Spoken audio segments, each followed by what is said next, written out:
সাতবাড়িতে আমরা সব সময় কিছু ফয়েজ পাওয়ার জন্য এখানে আইলে জীবিত তত্ত্ব ফয়েজ পাইছি।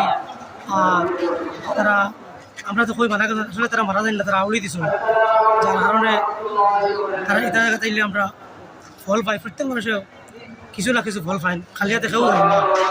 তার কারণে আমরা সবসময় অলিয়া উলিয়ার বাজারে আসা যাওয়া করি। আসুবি আল্লাহ মৌলানা আব্দুল আজিজ রহমতুল্লাহ আলাই এবং তার সুযোগ্য ছেলে হজরত শাহ সুবি আতবুর রহমান চৌধুরী সাহেব, আমরা দুদিনও আব্দুল আজিজ রহমতুল্লাহ আলাই রেভাইছি না। আমরা ছোটোকালে আমরা গপ পাইছি, আমরা মুরব্বী হলে কইছেন হাজার হাজার মানুষ, লাখ লাখ মানুষ এই সাবর গেছে পয়তামন হয়েছেন এবং সাবর কাছে আলি মানুষ সকল বয়স আসলা না, 70,000 জিন্নাত হলো আসলা।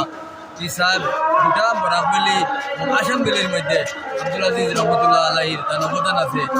আর আমরা ছোটকাল থেকে আইয়ার আমরা মুরব্বী হলে লইয়া আইসুন, আর এখনও আমরা আইয়ার ইনশাল্লাহ এই জারিটা এই জলসাটা বা এই উরুজ মহফিল আমি আমার মনে হয় কিয়ামত পর্যন্ত চলব।